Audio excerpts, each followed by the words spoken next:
Hello and welcome back to the Holding It Together Kinda podcast. I'm your host, Michael Macniak. Today we're exploring a perspective that's rarely captured in its entirety. We talk a lot about providers and patients as if they're a distinct categories of people, but like two different species separated by a white coat and a sterile exam table. But what happens when that coat comes off and the provider becomes a family advocate? What happens when a physician, someone trained to diagnose, to treat, to control outcomes, finds themselves sitting in a plastic waiting room chair, feeling just as powerful and powerless as the rest of us? Schizophrenia is a diagnosis that doesn't just affect the brain, it reconfigures an entire family ecosystem.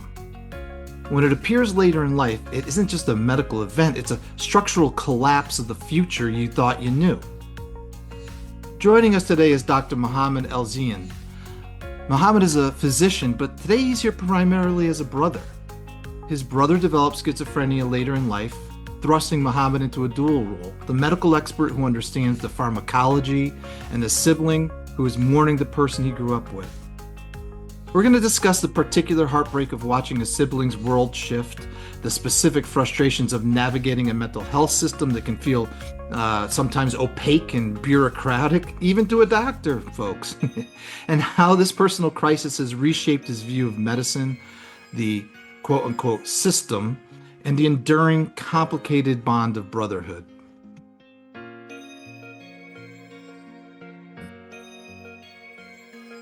Okay, everybody, we made it. Dr. Mohamed is here. He goes by Dr. E.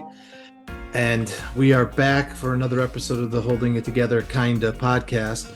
And I've been really excited to have this conversation. And Dr. E and I have had some troubles with our schedules and mixing up time zones and things like that. But we're here. We made it, and we're pinning each other. We pinned each other down, and now we're gonna have a good talk. Well, first of all, what I do is please introduce yourself and tell everybody what you're doing and what you're super excited about right now. And I'm actually interested in knowing a little bit more about the work you're doing, but that may not be what you're crazy excited about. So the floor is yours. Sure. So, like you said, my name is Dr. Mohamed Elziam. I'm a family physician practicing out of Richardson, Texas. Um, I've been 3 years in practice, about 3 years out of residency, and I've been doing a lot of like nursing homework. And initially, then I transitioned to purely more outpatient practice. And so now with this AI craze and whatnot, we're trying to find like different opportunities. So I'm trying to transition my practice more to the health tech side. And I met you at the conference as well. So he knows you know a little bit about the company. But basically trying to automate clinical audio transcription and stuff like that. So I don't want to talk too much about that, but uh, No, I think it's really important, because we did do an episode with Emerson Kerr who talked about AI and the future of healthcare and understanding that it's going to be a very important, valuable tool as long as we remember not to get away from the bedside manner and the human touch that makes medicine medicine. exactly. Yeah. So I'll tell a Just little bit. Yeah, so you want me to touch on a little bit more about the company? well, no, I was just going to say it's in what you're talking about is a way to make so physicians can actually spend more time with their clients Yeah, because they will have more access to information at their fingertips. Um, and it's more efficient. It's a more efficient use of their time to be able to really dig in and give the clients and their patients the treatment that they need and deserve. exactly. I think the whole name of the game that we're trying to do right now, I mean, not just me, but just people in general with this AI craze and its application into healthcare, is to find ways to kind of ease administrative burdens on, at least on the doctor side, because half of our time right now is just spent documenting patient encounters, or just how many times has probably your audience seen a doctor carry their phone or their usually it's like their laptop, and they're just like side-eyeing you while they're writing notes on the laptop. It's just like an inorganic interaction. And I think beyond that's one aspect, and the other aspect they do that just to save time on their documentation. So there's sort of like an arms race right now of trying to find the best use cases and whatnot to kind of people hit it at different avenues. There's like automated AI receptionists that mo a lot of clinics have now. There's like different features to kind of like make the EMR experience smoother on the staff, but on the doctor side, I think that's probably the what is the right word? It's the biggest area of opportunity is to kind of decrease administrative burden, which is documentation and whatnot, as much as possible, just for them to leave time for the doctor to focus on just the patient encounter, patient interaction. And with our product that we had that design in mind. So right now there's transcription products where if you go to the doctor, more likely than not, he's sort of recording ambiently in the background the interaction between you and him. So like whatever he says, whatever you say, it's all captured by AI and then turned into a medical soap note. So that saves the physician a lot of time. Um, but there it could be improved on the process some more. We wanted to fully automate that process. So what we did, we created like a device that is equipped with a microphone, speaker, and a radio frequency antenna that monitors the location of the healthcare personnel, whether a doctor or whatnot. As soon as the doctor goes into the room, the system understands and it'll start automatically recording. So the idea the physician can go to room to room.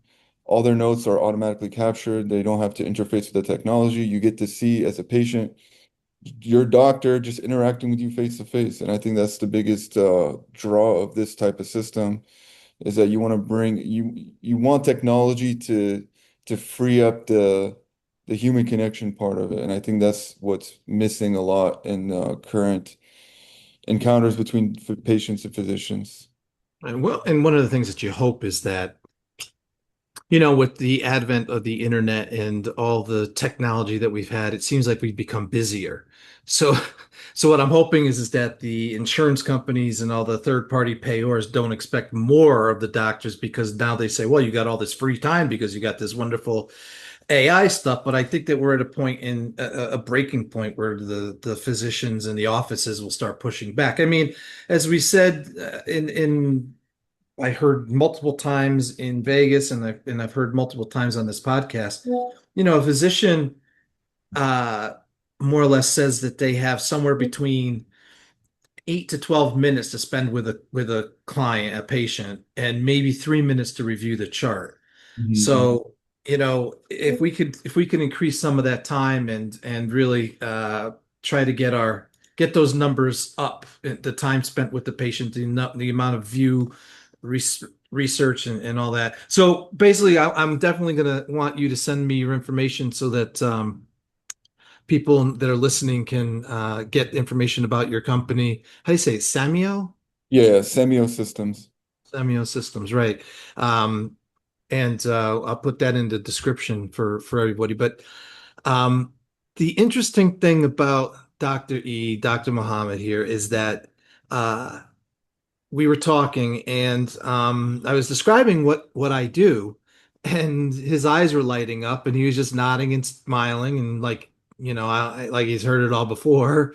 And I said, and he said, "Well, I know exactly what you're talking about, but go ahead, Doc. Tell everybody your why you and I related and why we thought this would be a good conversation for people to hear." Yeah, so I was really interested in what you had to say and offer because I've ran into the same pain point. So just a brief backstory. My brother, basically, I mean, he was doing okay up until his like early 20s. He started to show signs of just kind of like odd behaviors, and I didn't see much, I didn't draw the connection that there was something really wrong, but then it just started to progress, especially after our mom passed away of cancer at 49. And from that point after, I guess it set him off the edge and the symptoms becoming worse. He just started having just like weird thought patterns, talking about that we're all in a simulation. And this is like progressing over the years. He also had like some depression, but ultimately, he ended up going to inpatient psych and getting diagnosed with schizophrenia.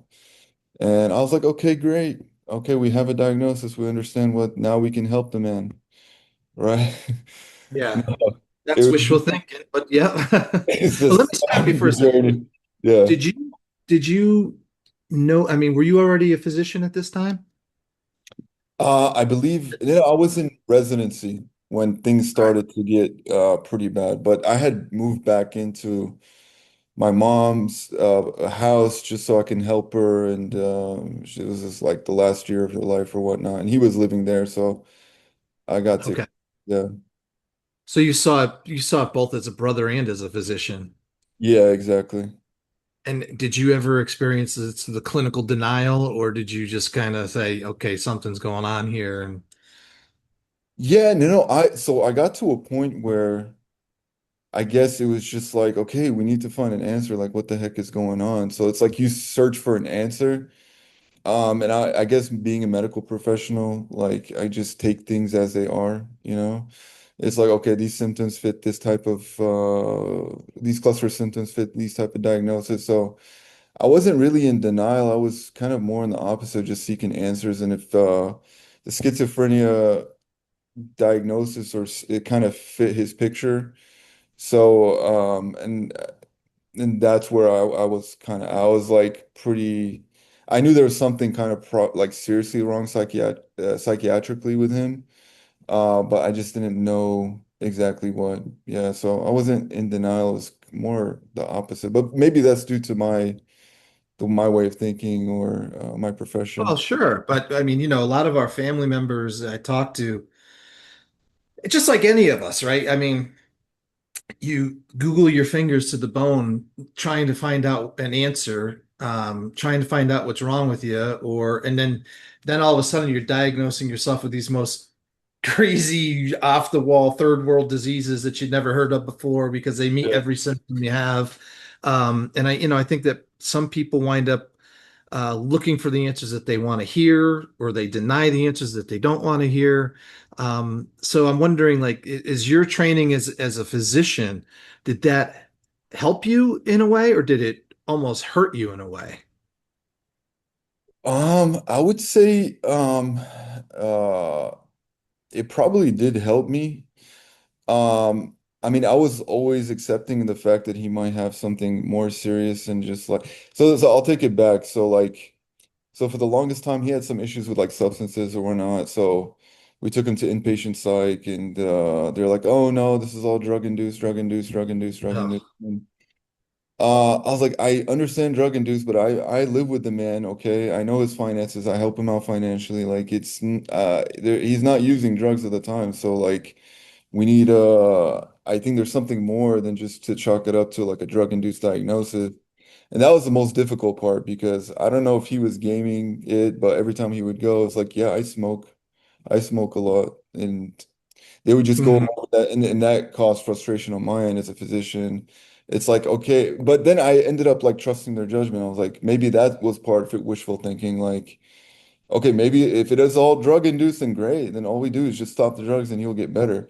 But he never Yeah. got get better. It was just always worse, worse, worse, worse over the years. Well, I think that you're identifying a shortage, a shortcoming of the system. I don't know exactly how to say it, but one of the issues that I really struggle with is around addiction.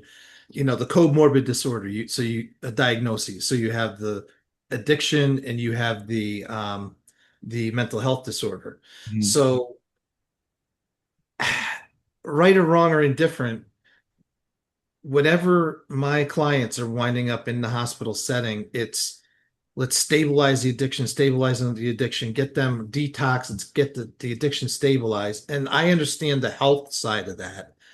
But when you break it down, if you just don't get to that underlying mental health issue, I firmly believe, and you could back me up or not, I firmly believe that you're never gonna get to what's causing the addiction or the symptoms that are leading to the bad behavior. Mhm, mhm, mhm. Yeah, I mean, I think a big issue I agree with you 100%. is that it's just also like the system is fragmented. Maybe it's just due to like low staffing or just like low energy, but like no one reached out to me as his primary caretaker, right? It's like, what do you think? Like, especially Mm. like you told them, I was like, hey, I'm a physician. Like, oh, okay, okay, that's cool. That's cool. Yeah, I'm like, I yeah, have some special insight. Like, why is no one asking for my opinion? I live with the guy.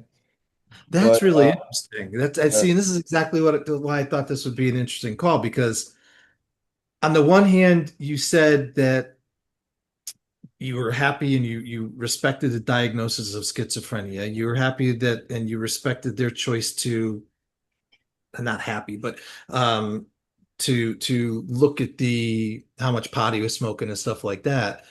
And at the same time, you're a physician who has something probably pretty damn valuable to offer these teams. yeah, So yeah, it's yeah. got to be incredibly frustrating from your perspective. No, no, absolutely. And I felt that way like all across the board. Like, even when he got out, like I took him to his outpatient appointments or whatnot. And he would just like, they would take the history of, oh, I don't want my brother to come in. I'm like, okay.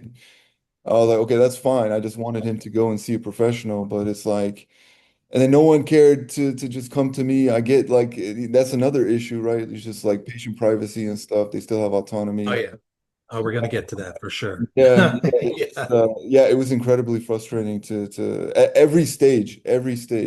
He had a Hmm. prison stint for a while, couldn't get even less information. You know what I'm saying? Like, I'm like, I have information that might be useful to you guys, and he's telling you everything is okay, everything's hunky dory. It's like, but I have a different perspective that might help the clinical case. So it Well, do was, you think that do you think that there's clinical professional friction there?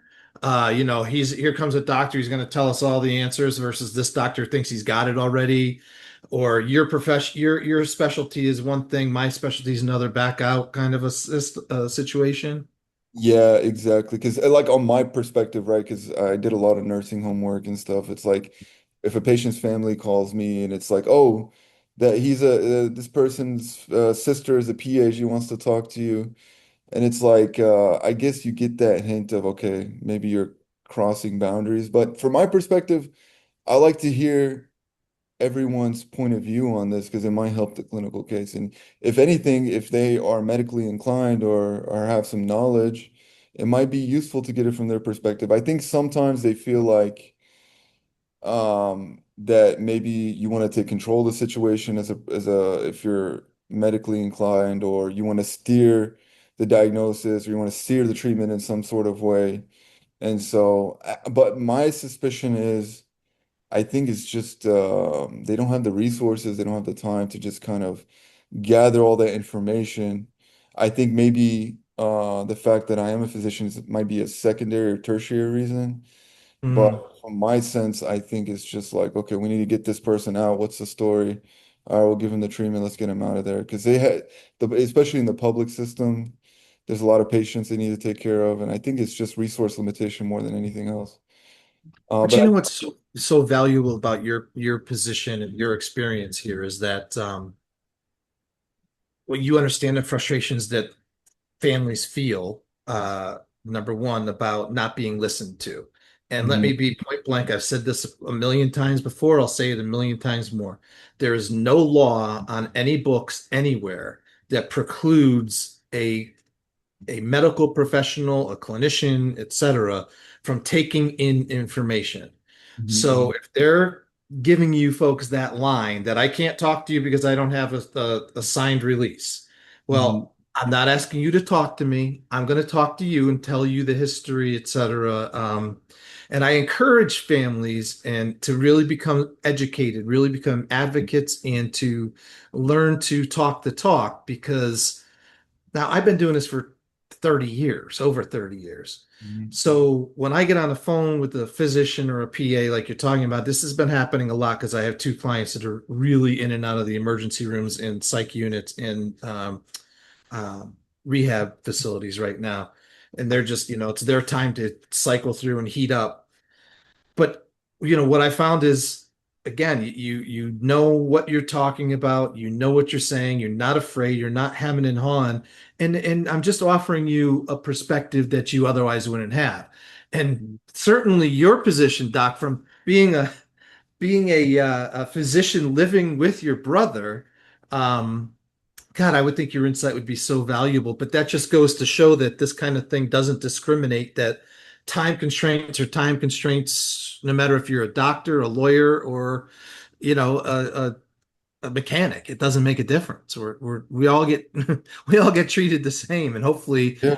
it's nicely, right? Oh, absolutely. I think I'm just one of just a normal person to them, which is fine.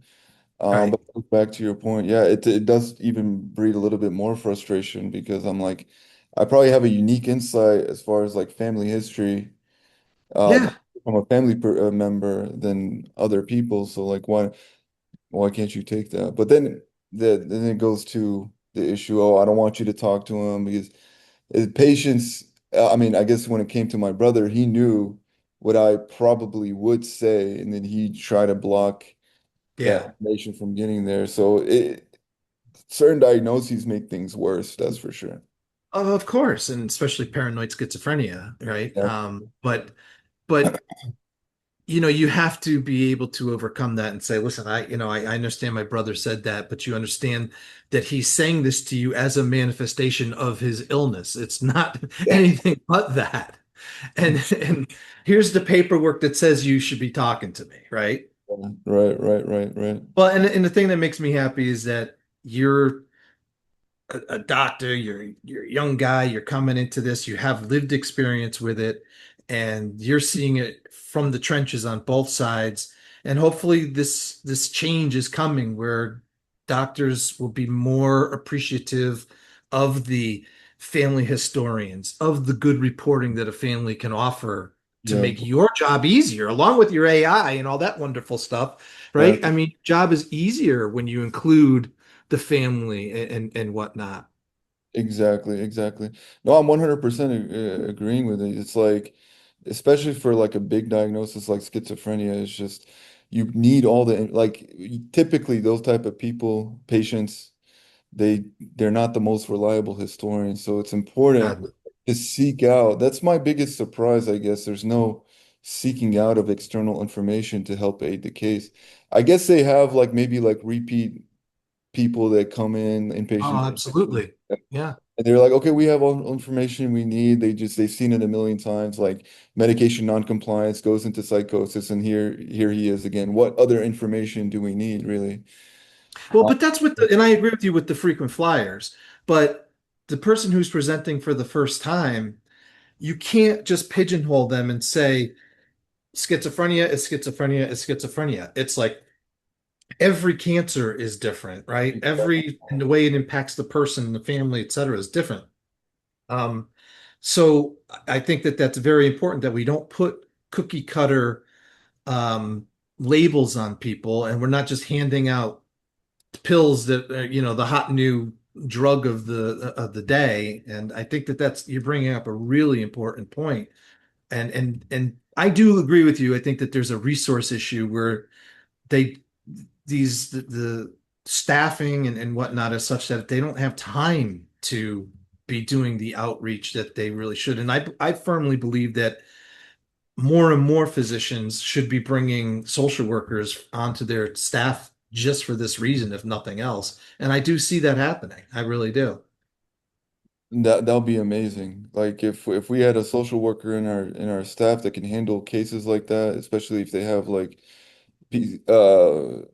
have a primary care practice that can help patients like that. Because I run into a lot of I have schizophrenic patients of my own that I help treat, and it's like the same issues. It's just biggest one is like medication noncompliance. They're Yeah. agnostic to their condition. And yeah, having an advocate that especially that's like social workers are heroes in a ways because they're like official advocates of the patient. And if we have maybe like an easy medium to of communication, tell the case and stuff. But then goes back to I guess them still not seeking external information is that's the friction because I feel like maybe it just adds complications to the case. Maybe it helps, but maybe their thinking is it just adds further complications and more time and Right. Sometimes you get too many seats at the table, right? yeah, It's just too many voices. But my goal is to really advocate that the medical professions start looking at this in terms of what happens when the patient leaves your office. So if you have a staff who's following up on, did you get to your appointment? Have you been taking your meds? Did you see the VNA? And all these different aspects of follow-up care in the community and the coordinating all those different care, which is obviously what I built my whole career around, is the care coordination piece. I would love to see that. And I'd love for it to be, I would just think I really think it would be a real help to the entire team, particularly the doctor, to have that information when they need it, where they need it. no, And I absolutely. To piggyback on your social worker point, I think like anyone that's diagnosed with a heavy diagnosis like schizophrenia, if they're in any way part of the system, they need to be assigned a social worker or some care advocate. Over time, that would save them money, yeah, in my opinion.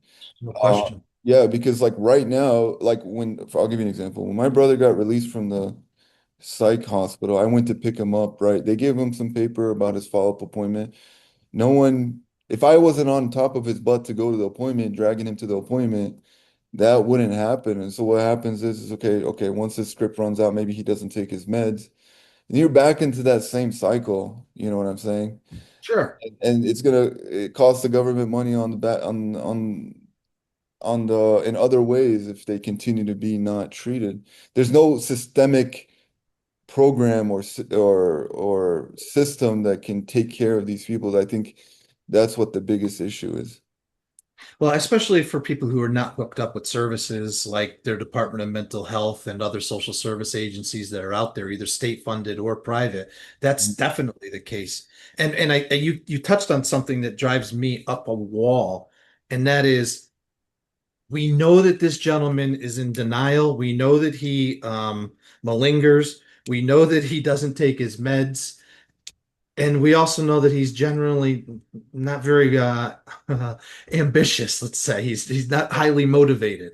So Mhm. we're going to give him an appointment card and we're going to hope that he shows up at our office. Yeah. That's just not good enough. And believe it or not, some of the psychiatric hospitals and the outpatient teams on these psychiatric hospitals subscribe to that model. I call it the medical model, where you're expected to, take it upon yourself to get to that doctor's appointment. I'm sorry, Mhm. my dog is on my lap because he's freaking out from the thunderstorms. Um, so yeah, so this guy can't even get off the couch, and you expect him to make it, get on a bus or however and get to the doctor's appointment. And like you said, without you being there, the likelihood of that is suspect at best, right? Yeah, and then guess what? And then we make it to the appointment, and then he says, "You know what? I don't want my brother there. I didn't want you talking." Yeah, My brother." I know. And Okay. it's and here you go It's having to like, fight that fight again. yeah, and then he'll tell them everything is fine. Yeah. Are you having hallucinations? No. Are you feeling depressed? No. You're taking your Mhm. medications? Yes. You need refills? Yes. Okay. We'll see you later. Bye-bye. Right. Here's your Thank follow-up you. appointment. And I'm like, what is going on with this? Because No, you know what I'm you saying? have to be heard. You absolutely have to be heard. But I want to talk to you about some of the specifics of schizophrenia, if you don't mind. And I don't know if you've, from your physician's perspective or from your brotherhood's perspective, may have some insight into this. But what do you think some of the biggest failures of the system relative to schizophrenia are? And I'm talking specifically about schizophrenia, like I kind of think we're talking a lot about it, from acute care, even a doctor's office visit, back out into the community, and that push and pull between community care and inpatient care, or community care and physician. So we really tackled a lot of that. Yeah, yeah, yeah. So just to clear, can you clarify your question as far as like, You want me to touch on like what are the deficiencies in regards to this specific diagnosis? Well, we've been talking about schizophrenia, and I don't get a lot of I don't have a lot of people who have the kind of experience with schizophrenia that you do in terms of being a doctor Mhm. and knowing how the system's supposed to work for all of our patients. Um, do you think that there's anything specific, and it may be just what we already talked about, is this lack Yeah. of follow through and communication. Um, is there anything specific to the needs of the schizophrenia diagnosis Yeah. that you'd like to see more of? Yeah, I mean, this is kind of like a difficult question because it tramples or it touches on like patient rights and autonomy and decision making and whatnot. But the fact that the main feature of the diagnosis is that they're agnostic to their diagnosis, they don't think that there's anything wrong with them, even in florid psychosis, um, which leads to medication noncompliance. And if they if they have usually a lot have preserved mental capacity. If they fake it or if they tell the doctors that they don't want to be treated or whatnot, they can still refuse treatment. So you get a lot of yeah, like for example, when I went to his outpatient appointment, I'm like, listen, I had to email her on a private email that she slipped me. I'm like, this guy is not gonna take pills. He's not gonna take pills. Like, he definitely needs to be on the injections. Like, Right. otherwise, it's not gonna work. Like, he's gonna be back into the inpatient psych next week, and then we'll be back here next month. And yeah, and then they said, well, he has to consent to that. He has to be in agreement with that. He's telling me he's taking his meds. And then, but the biggest thing, yeah, it's like if you see a pattern of non-compliance, right? Is there a system, which again, it's a touchy subject because it touches it transgresses on their on their rights in a way, and it's a more like medical legal discussion. Why don't we have a system where maybe we can get a panel of psychiatrists that can say, okay, this patient has a pattern, florid psychosis, inpatient psych, back to outpatient psych. Why can't we, I don't want to say forced, and I might get in trouble with this, but just maybe to induce them to take their medications. Maybe we can give them a 1 month shot of risperidone, get the Hmm. psychosis down, and then maybe we can revisit because they're not consenting in a state of florid psychosis anyway. That's Exactly. that's the biggest holdup is they're agnostic to their condition and they have the right to refuse treatment. So then it leads to these cycles of non-treatment, which leads them into inpatient psych and even jail, as in my brother's case, because Hmm. he ended up going to an inpatient psych, floridly psychotic, ended up hitting a nurse, right? Got charged with a felony from this incident. They sent him to the county jail. Guess what? The county jail, he refused treatment, right? Ended up in jail for like 3 months, got discharged. Guess what? They gave me a paper slip. Hey, you need to schedule, he needs to show up to his follow-up appointment, outpatient appointment with MHMR. So I'm like, okay, this is like the craziest, most inefficient system if they're not taking treatment. So I hope that answers the Yeah. question. Well, you just touched on so many things that I want to back up for. You're right that this topic is very touchy, and a lot of people in the profession and in the legal community and in the client's rights community get all up in arms about it. Mhm. But I will say that probably 90 to 99% of the people who are listening to you and I have this discussion right now are absolutely agreeing with you that we need to be able to do more to acknowledge that this individual is not in the proper state of mind when he is refusing treatment. Therefore, we have to be able to take more, for lack of a better word, I'm going to say aggressive steps to get him to his baseline. So then we can work from the baseline. Say, okay, now you are at your baseline, what we would, euphemistically say normal, quote unquote. Now we can talk to you in a rational way. So Right. yeah, we're going to step on toes and people are going to get mad about this conversation. Um, but that's the reality that we live in when you are talking about severe mental illness, and the cycle that you just described is spot on for in so many ways. The non-compliance leads to the decompensation, leads to the episode that brings you back to the emergency room, or God forbid, into an involvement with the police, and as your brother experienced, right? Mhm. Um, so there's that. That's an argument. And we many states, I'm from Connecticut, we do not have an outpatient commitment statute that would require compliance with a medical protocol. And we probably never will in Connecticut just because of the way that, well, there's certain powers that be in politics that go into it. But other Mhm. states do have it around the country, but they Mhm. find that it's very difficult to enforce and implement. It costs a lot of money to do so because there's lack of this outreach that we were talking about before. Uh, and when it comes right down to it, you say, well, how exactly am I supposed to enforce this? Does this mean if this guy refuses to take his meds or he's not taking his meds, I gotta pin him down and give him his meds? Well, we can't do that either. So somewhere in there, there's an answer that we need to be willing to have this conversation. I went round and round one time with an advocate telling me that her client has rights, and I said he absolutely has rights.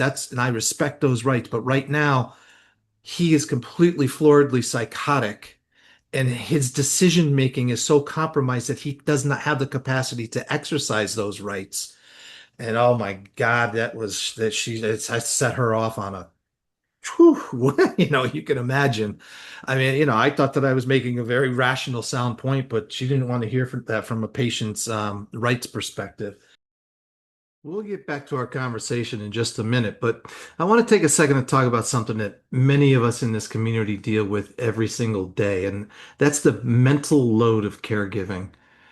If you're like me, your brain is probably filled with appointment dates, medication schedules, and a never-ending list of questions for doctors. It's exhausting trying to keep it all in your head while also trying to show up emotionally for the person you love. That's exactly why the team at the Care Coalition created the Care Navigator Journal. This is not just another notebook. It's a tool specifically designed to help you to stay organized and, more importantly, to help you feel a little more in control when things start feeling really chaotic. It gives you a dedicated space to track medical updates, manage daily tasks, and even process your own thoughts. Imagine such a thing. Your well being matters just as much as the person that you're caring for. If you're feeling overwhelmed and looking for a way to stay organized, I highly recommend picking one up. You can find it right now at www.carecoalition.org/holding it together. Again, that's carecoalition.org/holding it together. It's a small way to start holding it all together, one page at a time. All right, let's get back to the show.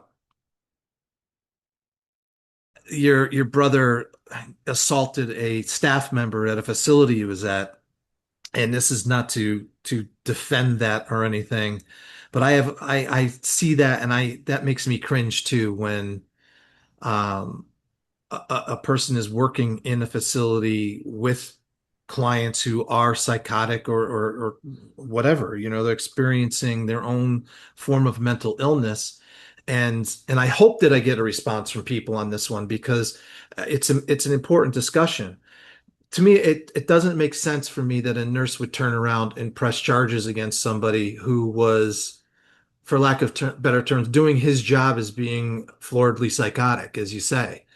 Mhm. I just don't understand how that happens. Of course, he's not supposed to hit her. Nobody's supposed to hit anybody.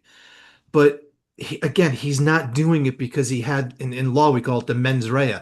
He did not mean to do it. He didn't have the thought process to go ahead and do something criminal. So the fact that it went that far to me is just, it screams of just a broken system. It really does. And the last thing I But want to ask you, because you get into this, let me is touch on this point. The lady that you're referring to, I think she would be on board with you with your rationale as far as like he shouldn't be coming down with an assault charge because he is psychotic, right? I think it's a Yeah. basic point because that's a feature he's not himself. So who pushed it? Who pressed the charges? I think it was like a facility Really? yeah, it was a facility thing. But then Really? Yeah. yeah, getting him out and then it was just a mess like going back to jail and Yeah. it's just Then that you're expected to follow your terms of probation, right? And how are you going to do that if you're if you're experiencing psychotic episodes too? yeah, well the good thing is like out of like part of his I guess his plea deal, they have different programs, right? Yeah. So after he got his charge, he's like, you could, I forgot what they call it, but there's basically like a program where he has to comply. He goes to, he has to comply with the treatment regimen, right? Uh, Yes. and then there's like, he has to check in with like I guess a mental health officer like once a month. And like, why? That's perfect, perfect. We have Hmm. that system in place, okay, but why do we have to wait for the person to go through the court system in order to do that, right? Like, Yeah. why can't we put that in the beginning to prevent things like that from happening in the first place? So to go back on your point on the family side, caregiver side, it leads to like caregiver burnout, caregiver fatigue, and just like a sense of hopelessness. It's like you're trying to help the person that doesn't want to help themselves. And the system, it has the right intention. It definitely wants to help them when they're inside the system. But if they don't have a system to help the person outside of the system, they're just going to keep going back in the system.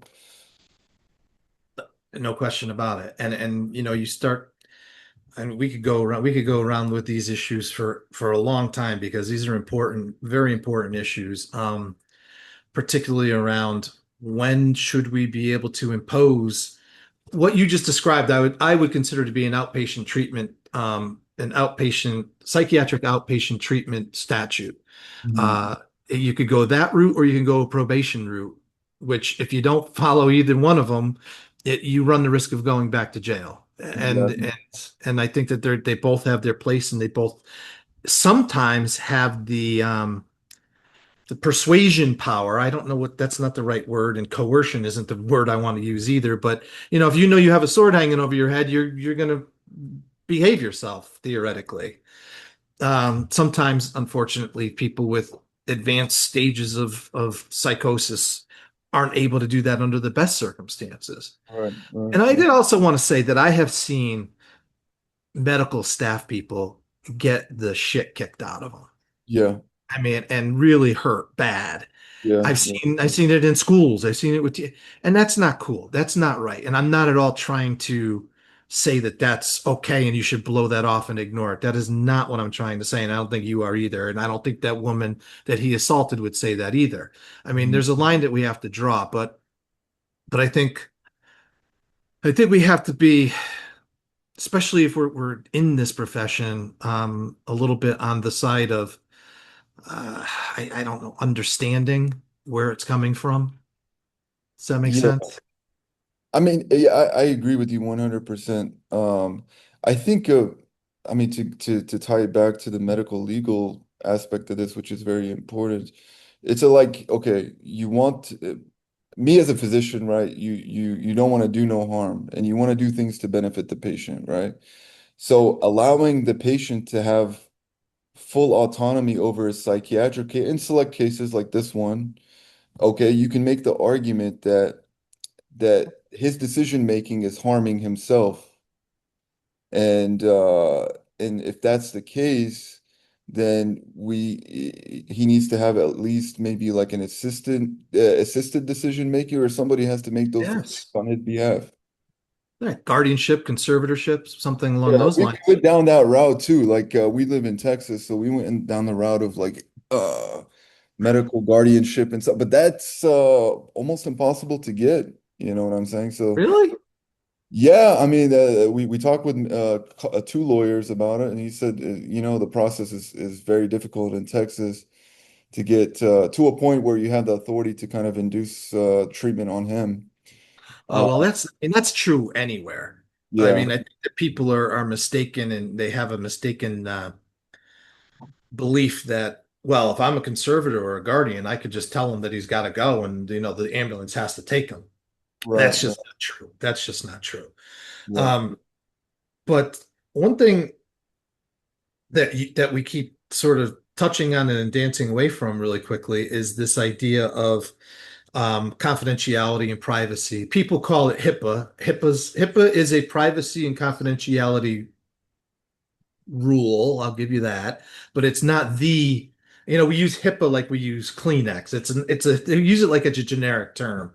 Mhm. HIPAA is a very specific rule, but for purposes of this discussion, um, we talked about how frustrating it can be from a parent's perspective or a brother's perspective when we have to figure out ways to backdoor HIPAA and other privacy rules. And I think if people would get a better understanding, and when I say people, I don't mean the lay people, I mean the people in physicians' offices would have a better understanding of what HIPAA tells them and what it says as opposed to hiding behind it, it would go a long way. For instance, folks, HIPAA specifically, when you go to the doctor's office and you sign a HIPAA release form, that release form is not saying anything along the lines of, I know that you cannot tell anybody anything about me. It's just the opposite. If you really read that form carefully, and none of us do, we all just sign it because if we want to get treated, this is what we got to do. The HIPAA form basically tells you under what circumstances your physician and your treaters shall, must, and can release information about your healthcare. And, Mhm. and that's what the HIPAA release form is. And I think that more medical staff need training around the idea of bringing in other people like families, like the brother who also happens to be a physician, to talk to us and join this team so that we can all pull the oars in the same direction for the benefit of our mutual loved one slash patient. Mhm. Do you think that that would be a benefit to people in your offices that you see? Absolutely, because I did not know about what you told me as far as like if you call up a hospital, they can listen to what you have to say. You know what I'm Absolutely. So Yep. educating people about those different ways where you can help within the system itself, I think is absolutely invaluable. It'll be very big help to any office or even families, especially families. So I Let them think get uh, like a 3 hour training on it if you want me to come in. um, because it's important. It really is. And one of the things that used to be I don't hear it as much anymore, but it used to be you'd call up and you'd get somebody on the other end of the phone saying, I cannot confirm nor can I deny that Dr. E is here as a patient in this facility right now. yeah. So I got to the point where I'd be like, okay, this is attorney Mike Macniak. I know that you cannot confirm nor can you deny that Dr. E is not a patient, right? I said, but I'm not asking you to do that. I'm just going to tell you about Dr. E. And if he happens to be there, let him know or let your doctor know this, this, and this, and this. I mean, I Mhm. to the point one time where I called up and said, yeah, I know you're not going to tell me if he's there or not, but just tell him I'm on my way with his cigarettes and I'll be there in an hour. That kind of thing. It's like I know he's there. I know you have to go through this song and dance, but kind of let's cut the BS and Yeah. just help me to help you to help him, right? Yeah, yeah, yeah. No, absolutely. I mean, HIPAA is very valuable, obviously. Everyone has rights to kind of choose where their health information is going, but it makes things kind of like people are wary of any litigious actions towards them, and it just makes sort of like a very scared system, especially around psychiatry. Oh God, it Yeah, creates log jams. There's just no two ways about it. We have a log jam system as it is, and HIPAA and all this, as you said, this paranoia around it makes that log jam even bigger and harder to break through. yeah. No, So yeah, I need to learn about how other countries actually deal with their severe psychiatrically ill people in their population and how they kind of go about that. Because I'm sure every modern country has patient privacy laws and like HIPAA and whatnot, but maybe they have Sure.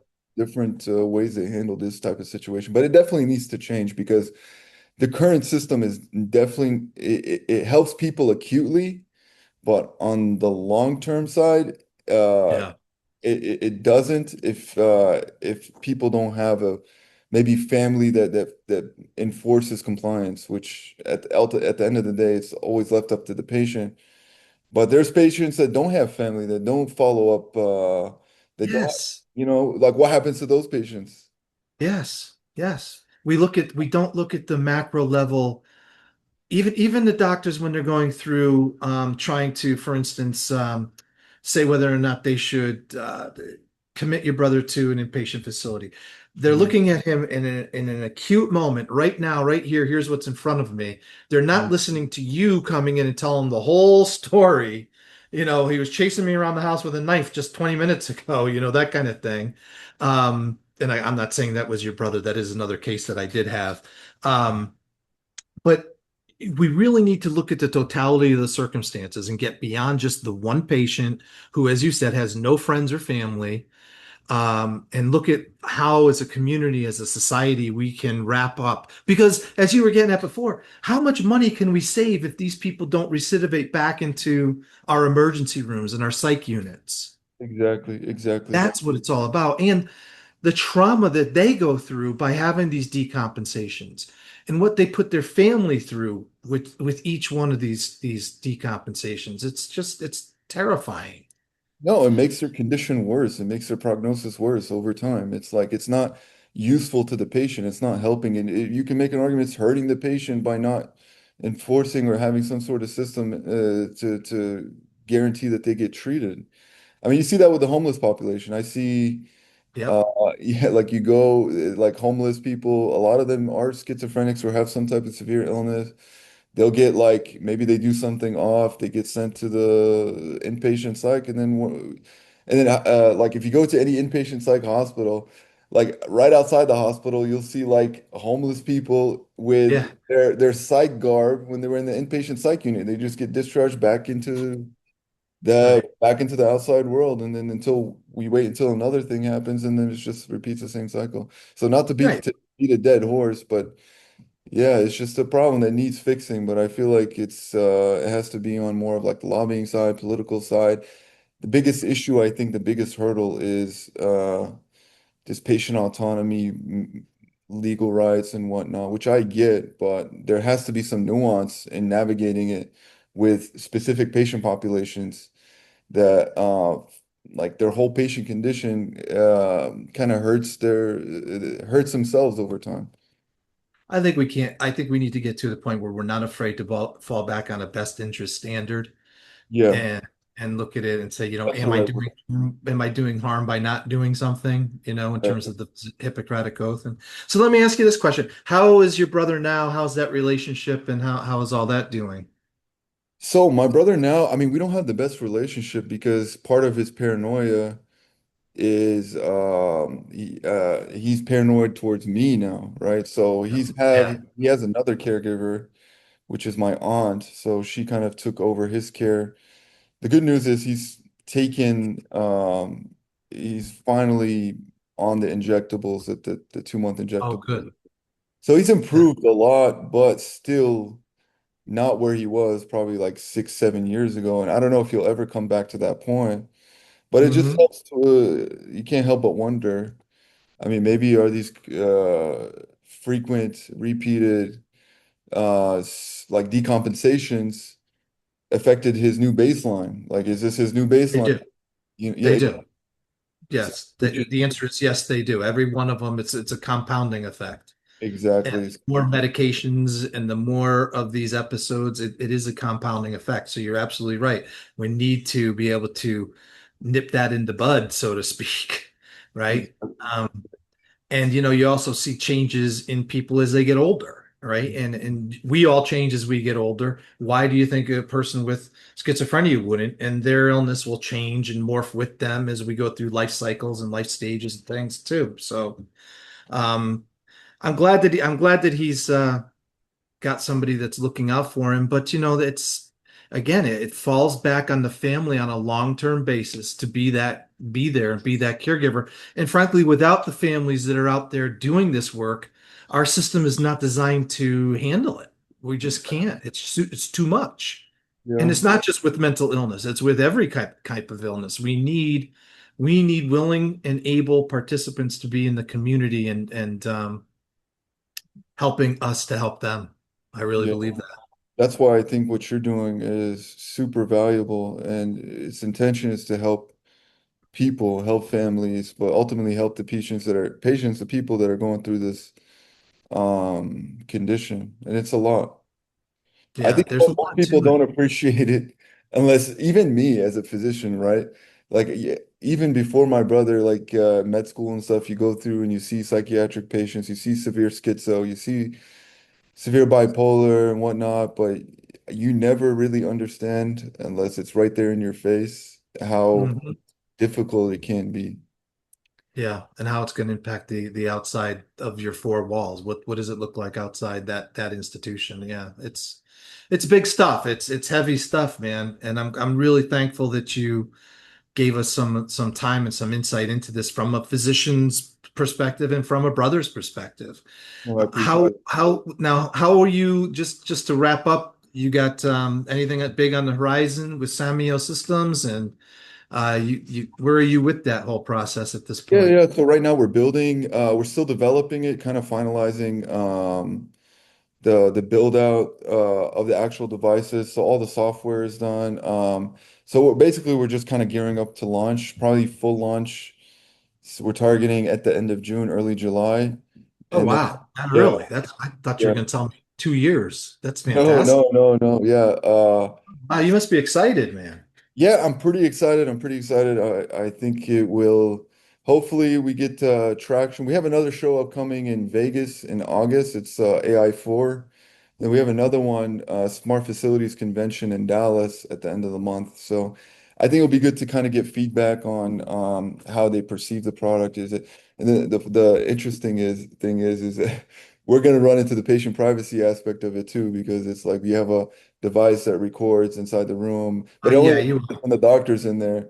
So yeah, you for sure. Yeah. other But I hurdle. think Yeah. you can have that signed. You can have a waiver signed for that. Anyway, we can get into that another day. So anyway, I really appreciate you being here, Dr. Mohamed El-Zaim. The thing that makes me happy is that there's guys like you that are out there in the trenches doing this work every day.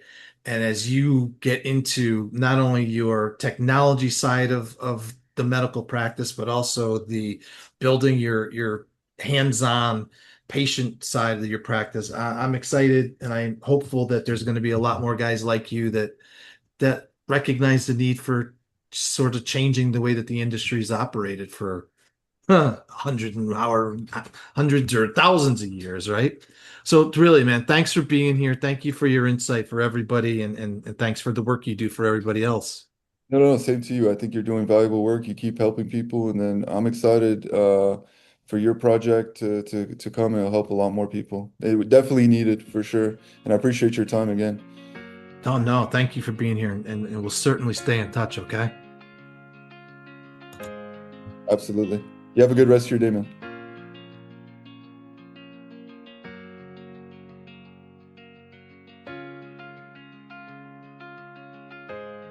It's easy to look at a medical chart and see a set of symptoms, a medication list, and a discharge plan. In the sterile light of a clinic, those are just data points to be managed. But we heard from Dr. Mohammed today, when that chart belongs to your brother, those symptoms are actually stolen memories. That medication list is a hope for a conversation that feels like the old times. And the discharge plan isn't just paperwork, it's your family's Friday night, your parents' peace of mind, your own sleep sometimes. Dr. Muhammad's story reminds us that this system isn't just an abstract collection of buildings and laws and insurance code. It's a machine that families are forced to live inside of every day. We learned today that even a medical degree doesn't insulate you from the clinical denial or the sheer exhaustion of advocacy. As I always say, folks, mental health, mental illness does not discriminate in any way, shape, or form. So whether you have an MD after your name or an JD like me, or you're a layman just trying to find a bed for a loved one, the fear is identical and the hope is just as fragile. If you're currently navigating a mental health crisis with a sibling, remember that the system will try to turn you into a caseworker, a paralegal, or a nurse. But your most vital title, the role that you have to play, the one that the system can't provide and should not try to take away, is brother or sister. That connection is the only thing that the machine can't replicate. Thanks for joining us again for this look behind a curtain. Take a breath, look after yourself, and keep holding it together, even if it's only kinda. And we'll see you next time.